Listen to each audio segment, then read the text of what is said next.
পরিচালনা করেছেন? আসলে আজকে না, আমরা গত ৪ রাত থেকেই আমাদের কার্যক্রম চালিয়ে যাচ্ছি। আমাদের এই কার্যক্রমের আমরা নাম দিয়েছিলাম ক্লিন 31। আমাদের ৩১ নম্বর ওয়ার্ড যেহেতু, আমরা ৩১ নম্বর ওয়ার্ডকে ক্লিন করার অর্থে আমরা সবাই একত্রিত হয়ে আমাদের ৩১ নম্বর ওয়ার্ডের যুব সমাজ আছে এবং যারা আছেন মুরব্বীরা সবাই একসাথে হয়ে আমরা এই 31 মানে ৩১কে আমরা পরিষ্কার পরিচ্ছন্ন করার জন্য কাজ করে যাচ্ছি। প্রথম দিন, এটা যেহেতু ঈদুল ফিতর, ঈদুল আজহা, ঈদুল আজহাতে কোরবানি মূলত ৩ দিনই হয়। প্রথম দিন যে কোরবানি হয়েছিল, আমরা মোটামুটি প্রথম দিনেই সেগুলা পরিষ্কার করতে পেরেছিলাম। আলহামদুলিল্লাহ, মোটামুটি পরিষ্কার করতে পেরেছিলাম। দ্বিতীয় দিনের কোরবানিও আমাদের লোকজন ছিল, সবাই ছিল। দ্বিতীয় দিনেরটাও মোটামুটি পরিষ্কার হয়েছে। এবং আজকে যেহেতু তৃতীয় দিন, তৃতীয় দিন ১২টা পর্যন্ত কোরবানি হয়েছে। আমরা ১২টার পর থেকে আবার এই ৩১ নম্বর ওয়ার্ড পরিষ্কার পরিচ্ছন্ন করার কাজে সবাইকে নিয়ে নেমে পড়েছি।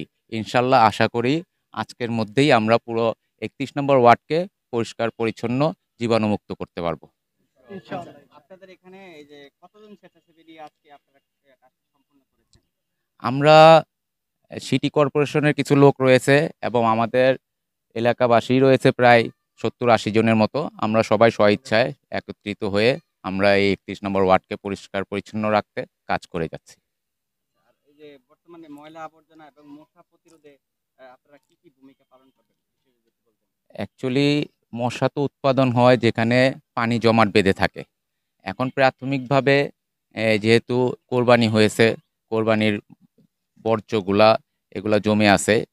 এখানে ওগুলা পরিষ্কার করে যেখানে পানি জমে আছে, ওগুলাও আমরা পরিষ্কার করার চেষ্টা করতেছি এবং ওটার উপরেও আমরা ব্লিচিং পাউডার মেরে দিচ্ছি। যাতে এখানে মশা বাসা বাঁধতে না পারে, মশা উৎপাদন না হতে পারে। প্রাথমিকভাবে আমরা এই চেষ্টা করে যাচ্ছি। তারপরে সেকেন্ডলি আমরা ২-১ দিনের মধ্যে চেষ্টা করব মশা কিভাবে নিধন করা যায়, এটার জন্য আমরা পদক্ষেপ নিব। ধন্যবাদ। জি, আপনাদেরকে ধন্যবাদ।